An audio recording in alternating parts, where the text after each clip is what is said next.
सभी दिल्ली वासियों को मेरा नमस्कार। पिछले एक साल से जब से कोरोना शुरू हुआ है, मैं समय समय पे आपके बीच में आके सभी तथ्यों को, परिस्थितियों को ईमानदारी के साथ आपके सामने रखता रहा हूँ, आपसे चर्चा करता रहा हूँ। एक चीज़ हम लोगों ने हमेशा गांठ बांध के रखी, आपको कभी गलत तथ्य नहीं दिए, आपसे कभी झूठ नहीं बोला, जो था आपके सामने रख दिया। अगर स्थिति अच्छी थी तो भी आपको बताया, स्थिति खराब थी तो भी आपको हमने ईमानदारी से बताया, क्योंकि हम पहले दिन से समझ गए थे कि ये इतनी बड़ी आपदा है कि आपके साथ के बिना, जनता के साथ के बिना अकेले इस आपदा से सरकार सामना नहीं कर सकती। जनता का सहयोग और जनता की सहभागिता इस पूरे संघर्ष में बेहद ज़रूरी है। और जब तक जनता को सच नहीं बताया जाएगा, सारे तथ्य जनता के सामने नहीं रखे जाएंगे, तब तक जनता की भागीदारी सुनिश्चित करना असंभव था। इसीलिए हमने हर चीज़ आपके सामने रखी। हमने टेस्ट नहीं कम होने दिए। आज दिल्ली के अंदर सबसे ज़्यादा टेस्ट हो रहे हैं। मैं तो ये कहूँगा कि अगर प्रति 10 लाख की पॉपुलेशन पे देखा जाए तो शायद पूरी दुनिया में सबसे ज़्यादा टेस्ट दिल्ली में हो रहे हैं। मैंने देखा कि कई जगहों पे उन्होंने टेस्ट कम कर दिए, टेस्ट कम कर दिए तो केस कम आने लग गए। इस तरह से तथ्यों के साथ कई जगह हेर फेर करने की कोशिश की गई। हमने ऐसा नहीं किया। हमने टेस्ट कम नहीं किए, उल्टे कम करने की वजह हमने दिल्ली में टेस्ट कई गुने बढ़ा दिए। आज लगभग 1 लाख टेस्ट दिल्ली में डेली हो रहे हैं। हमने मौत के आंकड़े आपसे नहीं छुपाए। जितनी मौतें होती थी हमने सब आपके सामने रखी, ईमानदारी से रखी। अगर ज़्यादा हो रही थी तो ज़्यादा बताई, कम हो रही थी तो कम बताई। कितने बेड्स हैं, कितने आईसीयू बेड्स हैं, क्या परिस्थितियां हैं, हर चीज़ आपके सामने ईमानदारी के साथ रखी।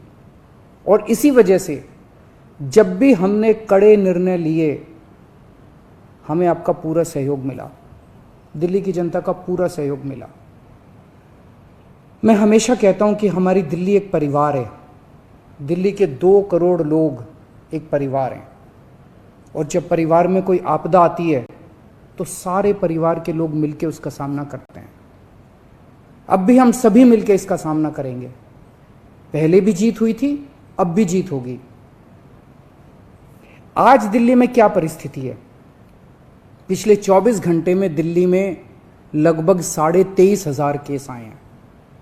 उसके पिछले 24 घंटे में लगभग 25,500 केस आए थे। तो पिछले 3-4 दिन से रोज हम देख रहे हैं लगभग 25,000 के करीब केस आ रहे हैं।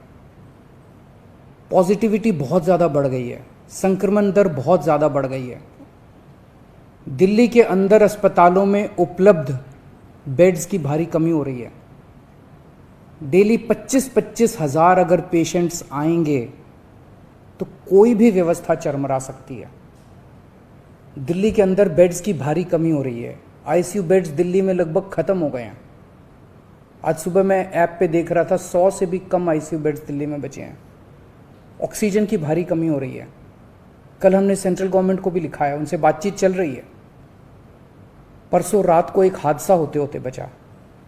एक प्राइवेट हॉस्पिटल ने हमें बताया कि परसों रात को 3 बजे के करीब उनके अस्पताल की ऑक्सीजन लगभग ख़त्म हो गई। वो बोले जी हम तो बहुत बुरी तरह से डर गए, बहुत बड़ा हादसा हो सकता था। इधर उधर हाथ पैर मार के किसी तरह से उन्होंने कहीं से ऑक्सीजन का इंतजाम किया।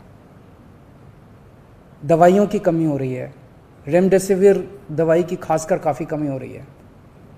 ये सारे तथ्य मैंने आपको डराने के लिए नहीं बताए। ये सारी परिस्थिति है, और इन परिस्थितियों में हमें अब अगला कदम क्या उठाना है, इस पे चर्चा करने के लिए मैंने आपको ये परिस्थिति बताई है। तो दिल्ली के अंदर कोरोना की परिस्थिति काफ़ी गंभीर है। अभी तक हमने दिल्ली के अंदर हेल्थ सिस्टम को बड़े अच्छे तरीके से मैनेज किया। दिल्ली में 4थी वेव आई है। पहली वेव पिछले साल जून में आई थी, जिसमें 4,500 के करीब केस आए थे। दूसरी वेव आई फिर सितंबर में, फिर तीसरी वेव आई जिसमें 8,500 के करीब केस आए थे। दुनिया के कई शहर ऐसे हैं, बड़े बड़े देशों के, विकसित देशों के शहर, जहाँ 6,000 केस आए तो उनका पूरा हेल्थ सिस्टम चरमरा गया, कोलैप्स कर गया। दिल्ली में 8,500 केस आए पिछली बार तीसरी वेव में, तब भी हमारा सिस्टम कोलैप्स नहीं किया, उल्टे हमने और ज़्यादा अपनी तैयारियां शुरू कर दी। आज 25,000 केस आए हैं, अब दिल्ली का हेल्थ सिस्टम अपनी सीमा तक पहुंच गया है। हमारा हेल्थ सिस्टम अब बहुत ज़्यादा तनाव में है। मैं ये नहीं कहूँगा कि हमारा हेल्थ सिस्टम अभी कोलैप्स किया है, लेकिन आज हमारा हेल्थ सिस्टम बहुत ज़्यादा तनाव में है। किसी भी हेल्थ सिस्टम की अपनी सीमाएं होती हैं, अनगिनत पेशेंट्स तो कोई भी सिस्टम नहीं ले सकता ना, किसी भी सिस्टम की अपनी सीमाएं हैं। पिछले 5 साल में आपकी सरकार ने दिल्ली में बहुत बड़े स्तर पे स्वास्थ्य के क्षेत्र में काम किया है। खूब नए हॉस्पिटल खोले हैं, मोहल्ला क्लिनिक, पॉली क्लिनिक बनाए हैं, बहुत बड़े स्तर के ऊपर स्वास्थ्य के क्षेत्र में काम हुआ है। यही कारण है कि आज 25,000 केस के ऊपर भी दिल्ली का सिस्टम चल रहा है। लेकिन अब इसके बाद अगर तुरंत कुछ कठोर कदम नहीं उठाए गए तो ये सिस्टम कोलैप्स कर सकता है। और अगर हेल्थ सिस्टम कोलैप्स कर गया तो मुझे डर है कहीं बहुत बड़ी त्रासदी ना हो जाए। जैसे मैंने बताया कि कल एक अस्पताल में ऑक्सीजन बिल्कुल ख़त्म हो गई थी और बहुत बड़ी त्रासदी होते होते बची। मैंने वीडियोस देखे हैं, तस्वीरें देखी हैं, आपने भी देखी होंगी सोशल मीडिया पे। दुनिया के कई शहर ऐसे हैं जहां कॉरिडोर में पेशेंट्स पड़े हुए हैं, सड़कों के ऊपर लोग दम तोड़ रहे हैं। अभी तक हमने दिल्ली को उस किस्म की त्रासदी से बचाया है, वैसा नहीं होने दिया। आज सुबह 11 बजे मेरी और एलजी साहब की मीटिंग हुई और इन सारे पहलुओं के ऊपर, सारी परिस्थिति के ऊपर काफ़ी विस्तार से बातचीत हुई। और उस बातचीत के बाद हमें ये लगा कि दिल्ली का हेल्थ सिस्टम बड़ी मात्रा में और अधिक पेशेंट्स अब लेने में असमर्थ है। अगर हमने अभी लॉकडाउन नहीं लगाया तो कहीं ऐसा ना हो कि बड़ी त्रासदी हो जाए। हम किसी भी हालत में दिल्ली को उस परिस्थिति में नहीं ले जाना चाहते जहां कॉरिडोर के अंदर पेशेंट्स पड़े हैं, सड़कों पे लोग दम तोड़ रहे हैं। आज सभी परिस्थितियों का जायजा लेने के बाद आपकी सरकार को ये लगता है कि दिल्ली में कुछ दिन के लिए लॉकडाउन लगाना ज़रूरी है, तो आज रात को 10 बजे से अगले सोमवार को सुबह 5 बजे तक 6 दिन के लिए दिल्ली में लॉकडाउन लगाया जा रहा है। इस दौरान जाहिर है कि जो एसेंशियल सर्विसेज हैं वो जारी रहेंगी, खाने पीने की, मेडिकल व्यवस्थाओं की वो जारी रहेंगी। ये शादियों का सीज़न है, लोगों के बड़े मुश्किल से रिश्ते बनते हैं, हम उनके रिश्ते तोड़ना नहीं चाहते, तो लोगों की शादियां संपन्न हों, लेकिन केवल 50 लोगों के गैदरिंग के साथ संपन्न हो। उसके लिए अलग से पास दिए जाएंगे। इसके बारे में अभी थोड़ी देर में डिटेल्ड ऑर्डर जारी हो जाएगा कि कौन कौन सी चीज़ें जारी रहेंगी और कौन सी चीज़ों पर पाबंदी रहेगी। मैंने और एलजी साहब के हम दोनों ने निर्णय तब लिया है जब हमारे पास कोई उपाय नहीं बचा था। हमारे लिए निर्णय लेना आसान नहीं था, क्योंकि मैं समझ सकता हूं कि लॉकडाउन के दौरान किस तरह से लोगों के रोज़गार ख़त्म हो जाते हैं, लोगों की कमाई ख़त्म हो जाती है, और ख़ासकर सबसे गरीब तबके के लिए तो ये बेहद मुश्किल होता है। जो दिहाड़ी करके रोज़ कमाते हैं उनके लिए तो बेहद मुश्किल हो जाता है। पिछली बार जब देश में लॉकडाउन लगा था, हमने देखा कि किस तरह बड़ी संख्या में प्रवासी मजदूर अपने गांव जाने लगे थे। उनसे मैं ख़ास तौर से हाथ जोड़ के अपील करना चाहता हूं, ये छोटा सा लॉकडाउन है, 6 दिन का, दिल्ली छोड़ के मत जाइएगा। आपके आने जाने में इतना समय खराब हो जाएगा, इतना पैसा खराब हो जाएगा, इतनी ऊर्जा खराब होती है। दिल्ली में रहिए। मुझे उम्मीद है कि ये छोटा लॉकडाउन है और छोटा ही रहेगा।